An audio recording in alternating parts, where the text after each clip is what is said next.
when you get a psychic man here to talk a little bit about the pre-game. It's good that we touched on that game after all, because that's the one that we are going to start with, because the start of the other one is delayed. So Agge versus Zimme. Now, of course, Agge recently signing up here with North, a very, very close relationship here with FC Copenhagen, and of course Zimme representing Roma Fnatic. Again, just two huge names in esports overall, the teams that they're representing. Of course, Agge, certainly one of the biggest legends in the FIFA scene. Zimme, he's been around a while and has certainly showed he can already do stuff, as that is a nice early save coming out from Zimme. Yeah, speaking about the FIFA legends, if there was a Hall of Fame in FIFA, I'm pretty sure that August would be mentioned up there. I mean, he's been around for such a long time, and we see also here a great chance. And Zimme, I first played him actually in FIFA 14 in offline qualifier in Sweden. I was like, who is this kid? And we matched up in the group stage. I think he was 14 back then. And that was the year when I became Swedish champion. And he actually beat me in the group stage when he was 14. So this is a wonder kid who never really got his big international breakthrough. You could argue last year surely in Gfinity he was doing bits, but in the FUT Champions Cups he hasn't really, I think, showed his true level.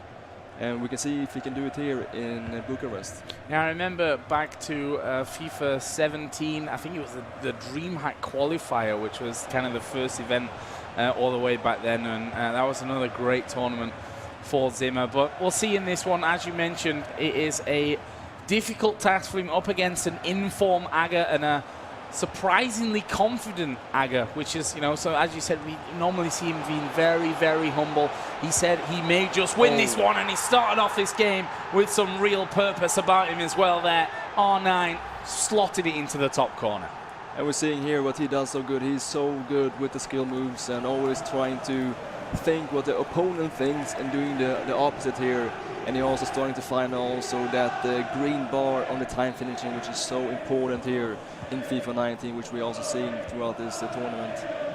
And looking overall, these players, the gameplays, they have actually completely different styles.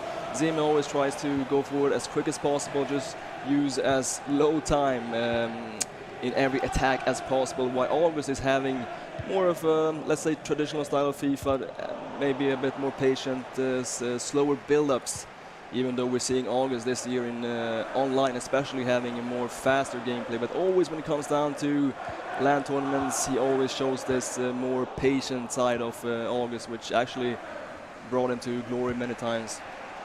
Do you think either one of those styles is better fit to FIFA 19 than the other? It's very hard to say. I think after all what we see in the first months, I think the fast build-up is rewarding a bit more, trying to maybe go for the risky choices and trying to maybe use as less passing as possible for the build-up, and just always trying to get yourself in that position where you have the chance for the finesse shot, and as soon as you get there, just instantly shoot.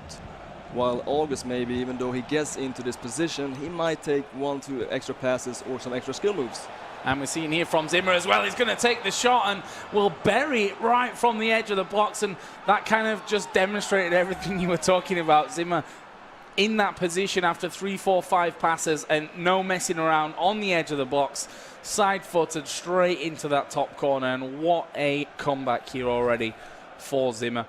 We never really got around to this at the start of the game, but if you had to call a favorite for this one, do you think there is one on paper? I was speaking about it briefly, that I think that August is a slight favorite after looking at the Nordic qualifier where he won versus Zimme last time. So I think he has a small mental edge at this moment, but always at LAN tournaments everything changes, and this far it's a very, very even game. Big ball into the box. They may still get it, and in the end will fall into the hands of De Gea. 33 minutes gone. 1 apiece in this one, and if you're just joining us, don't forget we are playing those Swiss system groups. So in this one is a match which whoever wins will be going through into tomorrow's playoffs of Zimme. Just trying a cheeky through ball there. Neuer already brought out though. As I mentioned, both of them are 2-1. At the same time, since we are in round 4, there are also games for players who are 1-2. So kind of the opposite for those guys. You know, if you win, you still have a chance to stay in. If you lose, though, they're going to be going out. There's a goal kick. Also checking here their formations. It looks like they are matching each other with the 4-2-3-1, which is definitely the most common choice. This tournament, I spoke about it previously, it offers so much of variation. You can play in different different styles. We have Zimme here with the fast build-up with the 4-2-3-1, and we have on the opposite side Agge with a complete different way of using this 4-2-3-1, which has been dominating this tournament. Is that the beauty of it, that you can play it with different styles, that you can be a little bit more flexible on your game plan despite having that same tactic?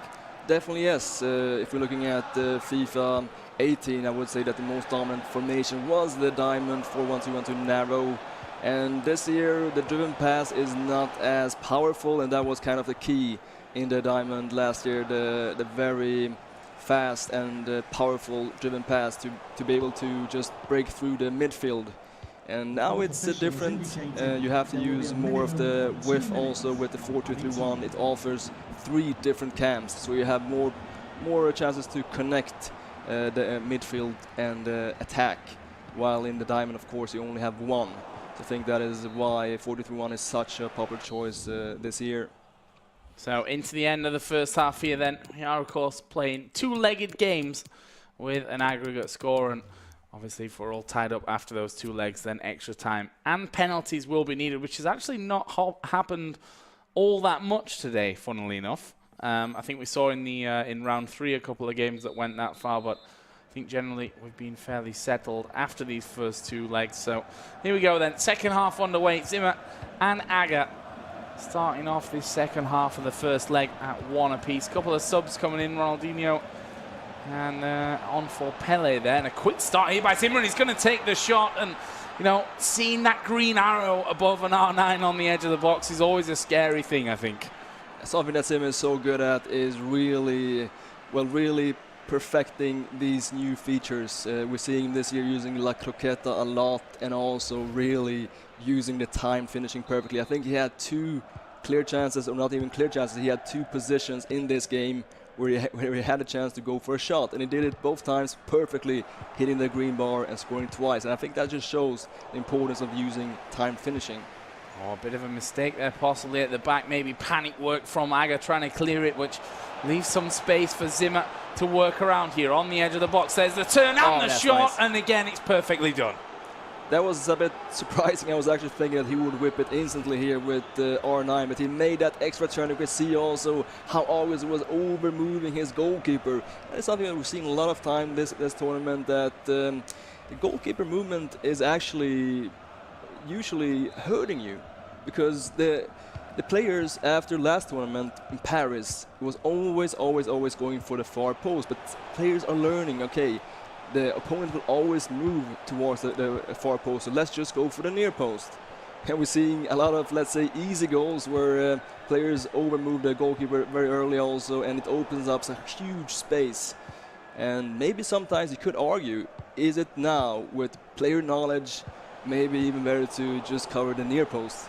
Oh, chance here though for Agge, going to take the shot, and it's an easy slot away there by Ronaldinho. And I want to go back to that because I think that's sort of a mind games thing, right? If we started out there, as you mentioned, in Paris, everyone moving to one side, and now everyone's kind of saying, okay, that's what they're going to do, is shoot in the opposite direction. Question is then, you know, do you move your keeper into where you expect that they are going to then shoot? And then it becomes this kind of almost guesswork in the end. Yeah, but we saw all 5 goals in this game were shots towards the near post. All 5 goals. And they're just trying to, well, you see once again, near post. You know, the meta is changing. This is something that maybe after watching this first day, if you're still in the tournament, you could trying to analyze. I think, okay, the near post finishing is actually at this moment even more common. So maybe I should try to move more towards the near post. And we're seeing once again goal number 6 near post. 4-2 for Zimme. Big reaction there to that last one that just went in. Of course, on the right-hand side, you can see some stats popping in for everyone who've played their game so far throughout this morning in the Swiss group stages. And Razek, one of the big ones there. And for me, that goals for average always interesting to read. I think we're averaging there around about 4.5 per game. If you look at that one, there's the pressure from Zimme, but Agge actually giving the ball away on this bottom side. Let's see what Zimme is going to do from here. He's going to take the shot. Actually, not sure that would have hit the target anyway, but he got the deflection from it nonetheless.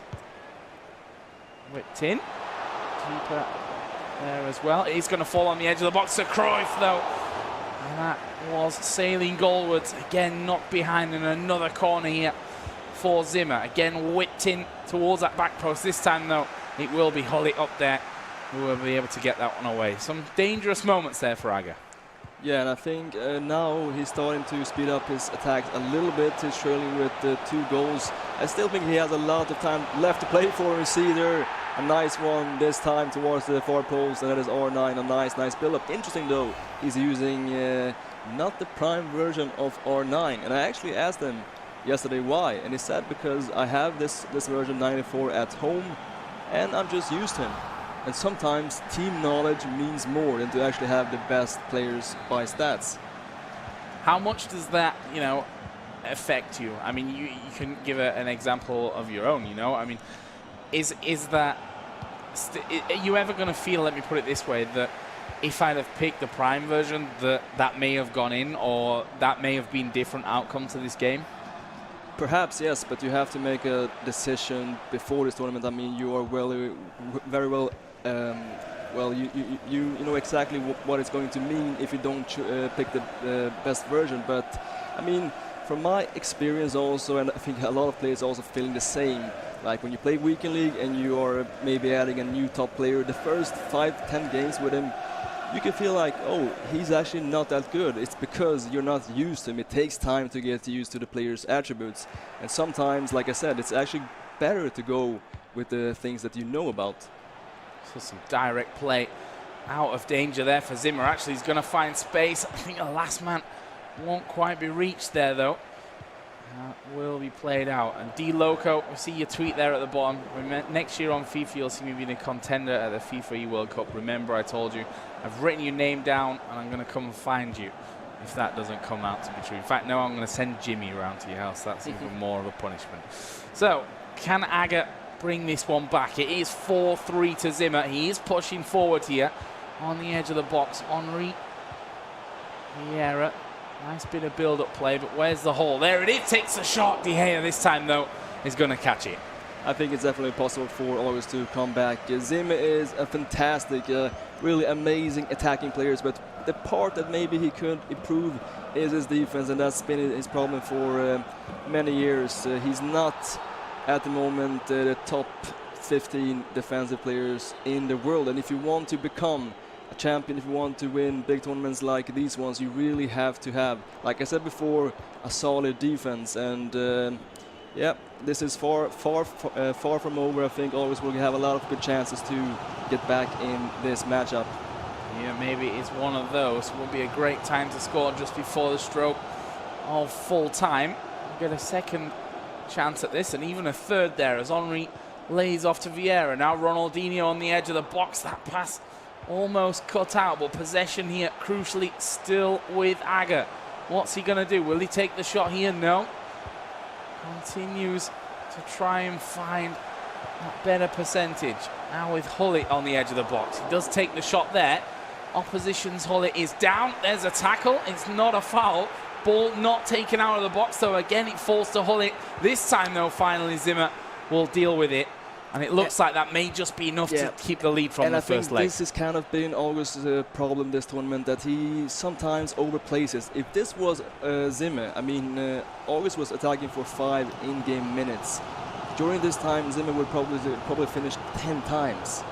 And it feels like it's not always rewarding to try to find these combinations in the box, since actually it is more efficient to go for these long-range shots. And I think in this sequence August showed us that he was kind of overplaying it a little bit. Of course, he wants to get this equalizer before the second game, but you have to try to be direct in FIFA 19, and especially in the last third of the pitch. And there's a chance here maybe for Zimme to make even more of it, though.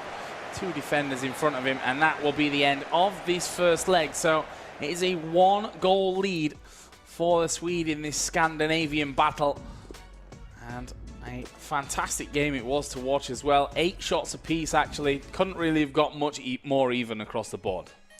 Very even game, and that is also something that you would expect with the two guys who played twice this year, and they kind of know each other's play style. And I was actually, though, a bit surprised with the scoreline. I was expecting maybe less goals, but I would say that also both players were very effective at scoring a lot of their chances. And if some feedback for August maybe next game is to maybe try to shorten his attacks a little bit.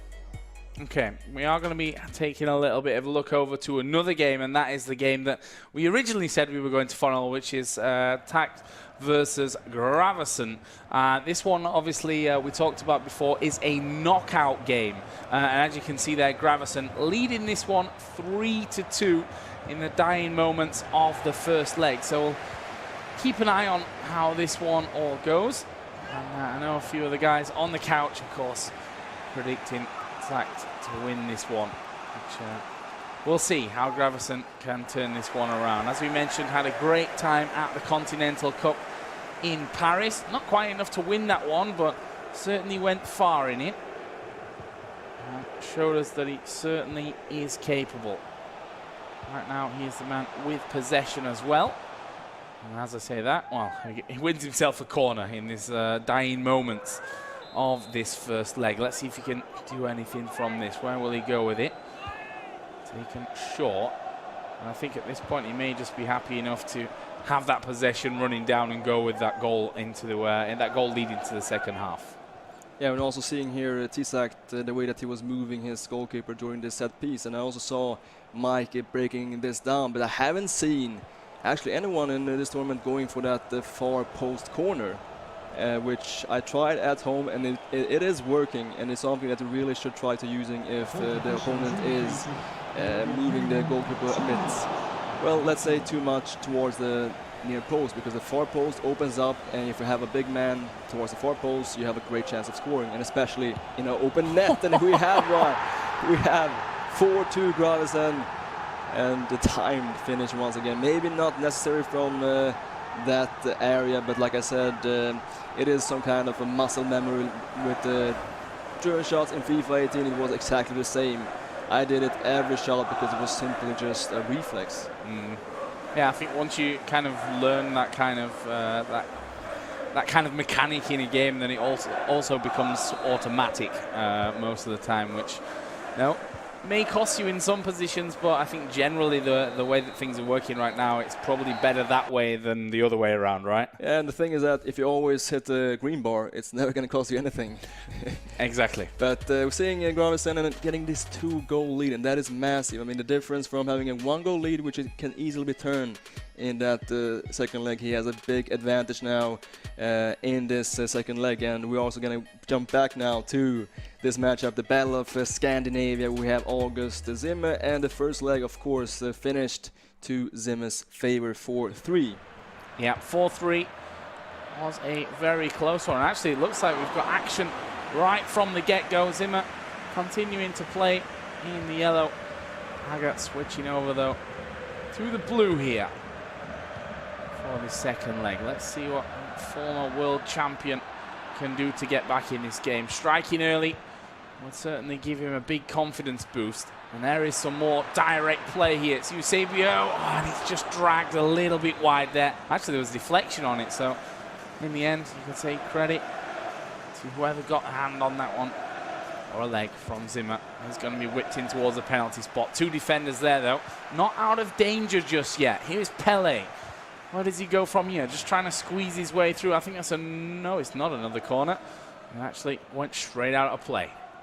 Trying to see here if August made any changes to his tactics. Looking at the radar, it looks like he's sticking actually with the 4-3-1, but having his side cams, the left and the right cams, and a bit more attacking positions. I think he is letting them to stay forward to have better chances of counter-attacking.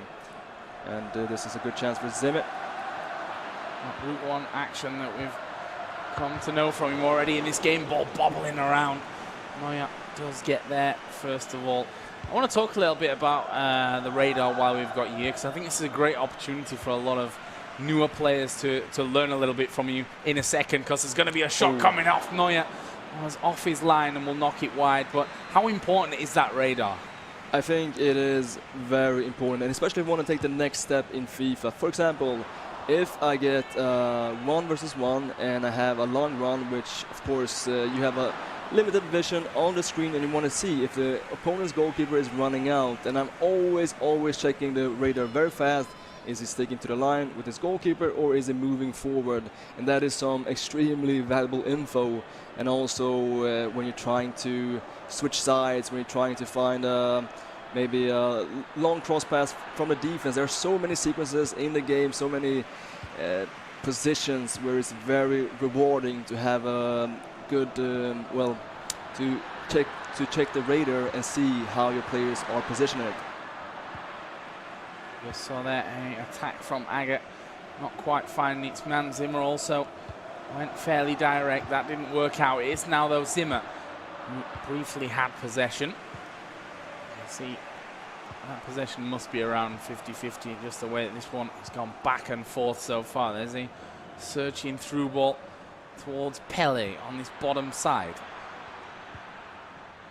Bit of build-up. There's actually a defender down in the box, and you know, that's something that happens when the AI clatters into each other, and kind of you see there's a man down there. Oh, shot coming off. That's going to be saved though. You see that, you know, a defender and a striker, or sometimes two defenders, have ran into each other and one's down. Does that change the speed that you're going to push to try and make your play into the box? Is that something you notice usually? Well, if you're at the top level, you have to pay attention to everything. And this first is a great chance.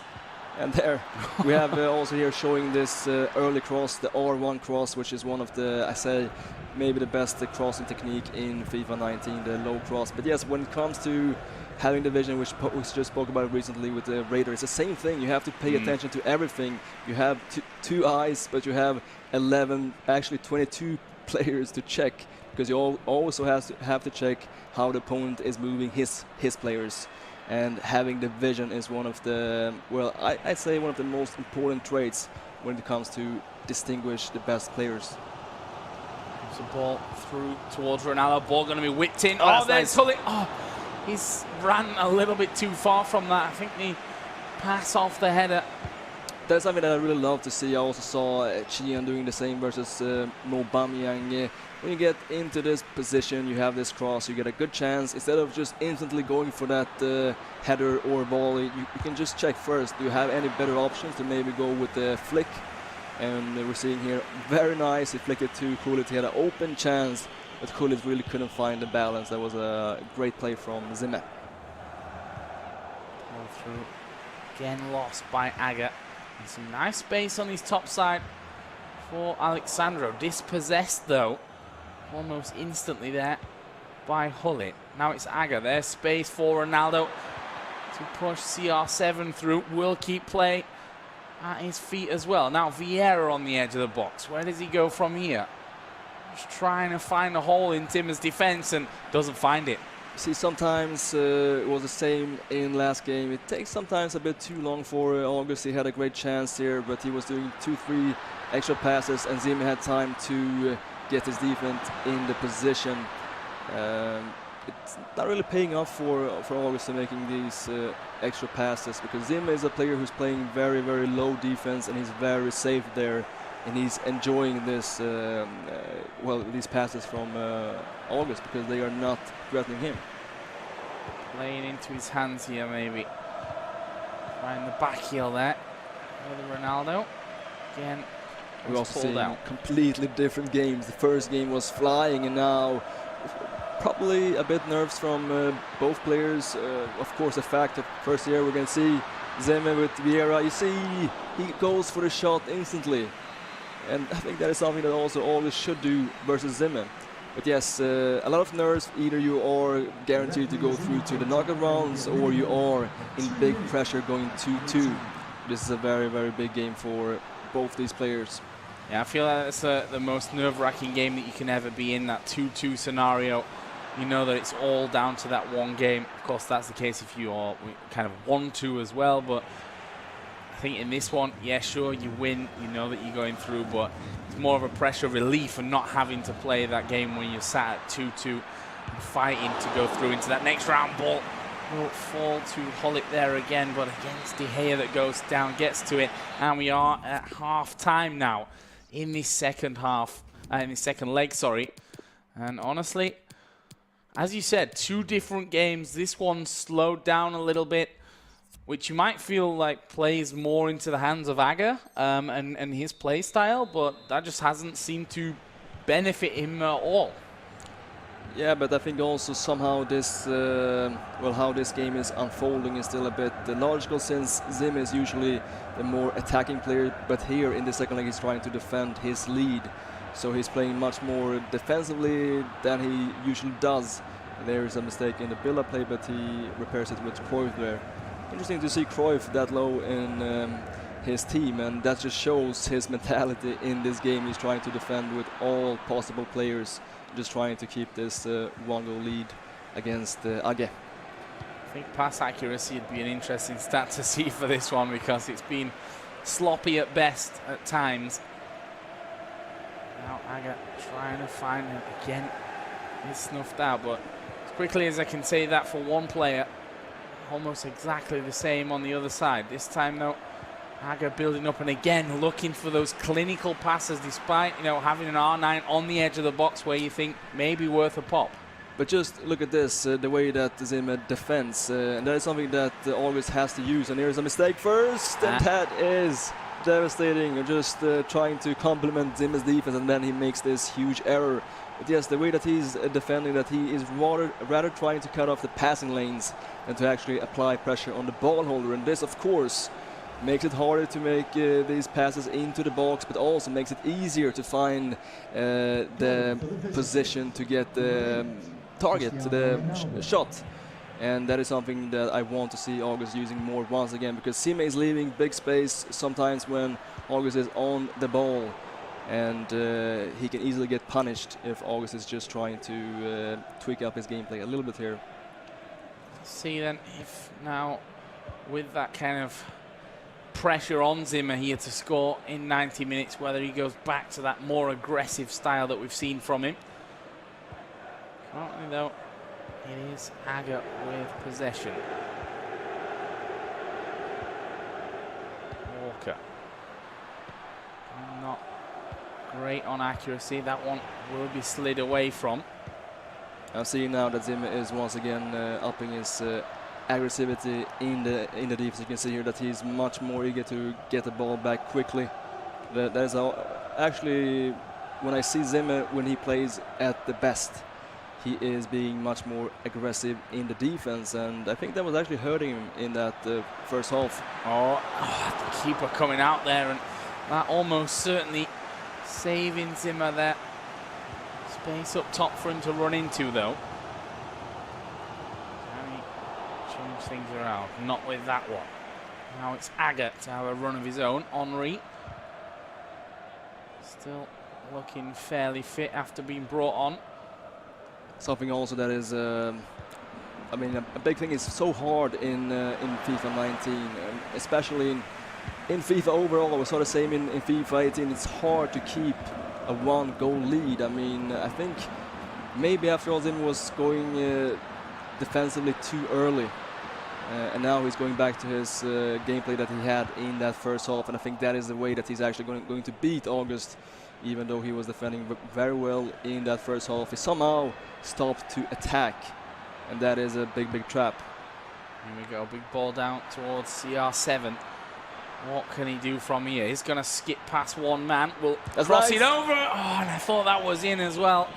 Henry just off the bottom of the post, or just a few centimeters wide of it there. And that was a little unlucky for Agge. That would have certainly changed the dynamic of this one, mate. Zimme have to go all that more aggressive, but here he is. What can the Swede do? Pass wasn't quite there. Agge. You know, for a more experienced player, are you more inclined to take things into extra time? Perhaps, yes. But I mean, Zimme is also experienced after all. Like I said, he's been around for many years. First time I played him was FIFA 14. And I would say that both these players are experienced, even though, of course, August has been around for much longer, and he's also been on this stage, the top stage, more times. But I think actually that we might see a late decider. Did we see any games on the stream this far going to extra time? I don't think directly. I think we switched to 1 or 2 that have happened that way, and certainly has been not many games so far that have gone all into extra time. And I'm pretty sure we've not seen any penalties, at least yet, although I'm sure that's to come at some point. Here is Neymar managing to get a run. Going to be a pause coming in, called by Agge, but the passing, the clearing's not really there. Can he get a man to it? Here is Hullet. He's going to take the shot, and he's put it in as well. Into the bottom right-hand corner. 81 minutes gone, and it's Zimme who regains the lead. That is something that you can never do. And that was the same thing with Zimme when August scored. You can never lose the ball in your own box. If you don't have the option to go for a safe pass, just clean it. You've seen it so many times this tournament. You're losing possession in your early build-up play, and that is always going to get punished on this level. And we've seen it twice in this specific game. You have to be much more cautious in the build-up play. So, what can Agge do to keep himself in with a chance? You see there, switch up to ultra defensive. Of course, we don't know exactly what that might mean, but my feeling is that it means something certainly along those lines here for Zimme. This is also experience from Zimme, trying to make this clock go fast. And something that we also saw in this goal, that Zimme is using the driven shot a lot, which was the most effective timing. Wait first here. You can see August. Is this his chance to get back into it? Takes a touch. Oh, and he's put it away as well. Amazing. Brilliant stuff. 86.5 minutes gone. And Agge, just when you thought he may be down and out in this one, is going to bring it back. And look how he did it as well. Amazing. Just that one extra touch, the fake shot, getting him into the perfect position. Sometimes it is hurting him to overplay it, but when he does it the right way, it looks so nice. But yes, once again, the driven shot, which we saw was being very popular in FIFA 18, is somehow I've seen it being back with the timed version, because the regular driven shot in FIFA 19 is not as accurate. But if you do a perfectly green bar time shot with the driven shot, it is actually super effective. And we're seeing it, Zimme doing it in this tournament, and also when I played him last week, he did it a lot of times, and always hitting that green bar. Perfect timing. Now he's pushing as well. 90 minutes already gone. This could be the last chance of the game. Can Agge win it all here? Ronaldinho in towards Hullet. Henry managing to get through to CR7, doesn't see his opportunity. It's cleared out, and we're going to be going to extra time. And at the bottom there, you can see an important fact. The magic number is indeed 3. Remember that basically this year as a whole, because these Swiss group stages, it means if you win 3, you go through. I guess you could always say the unlucky number is at the same time 3, because if you lose 3, then you are out of the tournament as well. But we are headed in towards extra time now. We speculated that that might happen. You know, Agge in the very dying moments doing incredibly well for it. Yeah, and getting that late equalizer is devastating for Zimme. I mean, he had this game in a nice box, scoring that goal after August's mistake. But he tried to, well, play on the clock and didn't succeed. How often do we see that? I mean, that is obviously a decision that I think you have to make as a player. Is how do you approach those final minutes, and how do you keep possession? If you were to say, okay, Joe, you've got 2 minutes left, this is what you need to do, what do you aim for? Do I run towards the corner flag? What's the plan?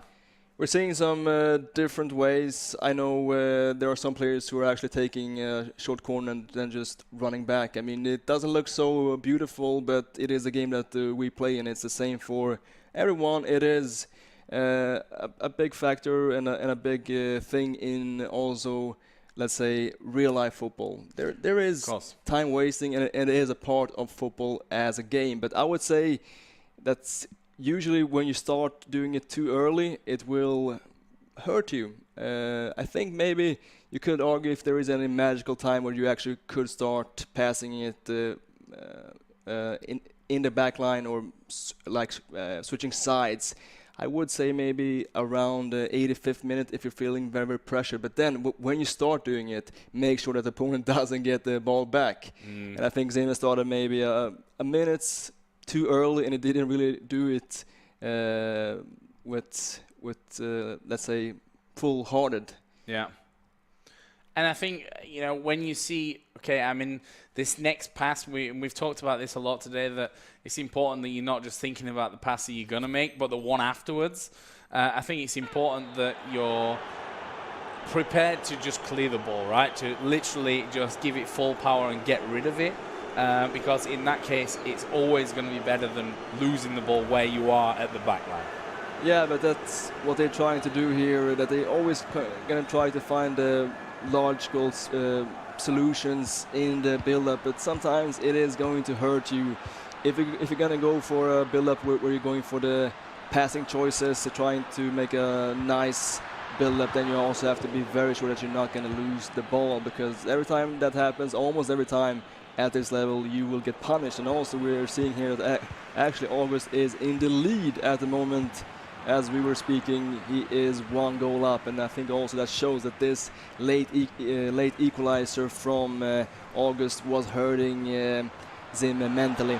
Oh, he's pushed through there though, and actually is going to score. Would you believe it? Tied up again at 6 apiece. Did we ever see Zimme hit the yellow bar? I don't think so. In any shot. This is maybe the most accurate time finishing we're seeing in this whole tournament. He's hitting the green bar in every single shot. And that is why August is having big troubles right now, because Zimme is super effective. Every time he gets in front of the goal, and when he shoots, he almost scores every time. Well, we go back to the drawing board here. 102 minutes gone of extra time. That pass not accurate. Maybe a chance for Zimme to give himself a lead going through after this first half of extra time with our 9. There was the yellow bar that you were talking about. I think we've there was it, finally. managed to curse him on that one, but that was certainly one of the first ones we've seen. Ball swung in, cleared away, but not out of danger just yet, maybe.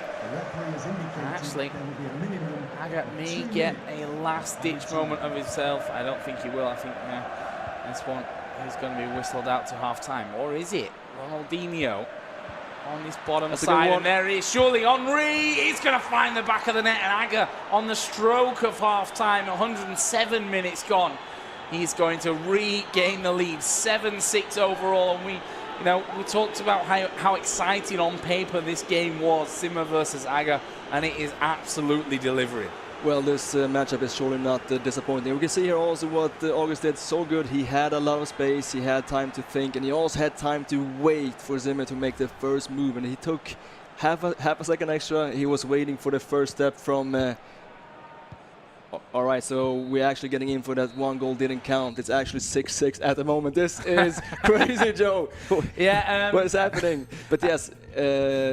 Always there waiting for the first step from Zimme, waiting for him to open up, and then after that he went for the near post, because that was the space that opened up. So once again, the goalkeeper movement, it's adding a huge mind game to this version of FIFA. But yes, 6-6. Okay, so let's break this down just to be very, very, very clear. It is 6-6 right now. 1 goal didn't count. Not sure why and what happened there, but I'm sure we can figure that one out afterwards. I'm sure Jimmy and the guys will be able to let us know. Yeah, this game had everything, really.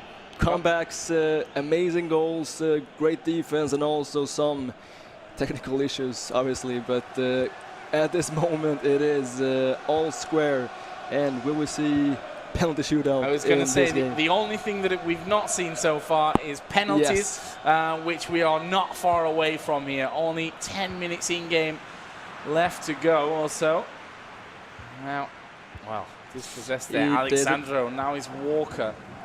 What are we going to do here with Agge on the edge of the box? Again, his trademark build-up. Is he going to pull the trigger? He does pull the trigger, but he saw it was red. It was Neymar into the hands of De Gea. I'm telling you, if this was Zimme, 100% green bar. And once again, just putting emphasis on the importance of really trying to master the time finishing, because it is something that takes time, but after a while it becomes kind of a reflex, muscle memory. You don't even have to pay attention to the player's feet, because you will just know exactly at which, let's say, time difference between the first tap and the second tap of that shot button. It will just become muscle memory, and when you master it, well, it will help you a lot in your attack. There's Henry again. Last couple of minutes of extra time. Neymar going to be dispossessed there by Vieira, but a sloppy pass away. Yeah, he did it like Zimme 4 times now, just giving away the ball in his build-up. I think he is getting pretty nervous now, and he will give August his last chance. So close it was there as well, and that surely was the final chance of this one. 2 minutes, of course, added on. Where is the ball going to land? At the feet here of Zimme. No mistakes allowed at this point of things. And it is looking like we are going to be going to decide the next person through to the playoffs into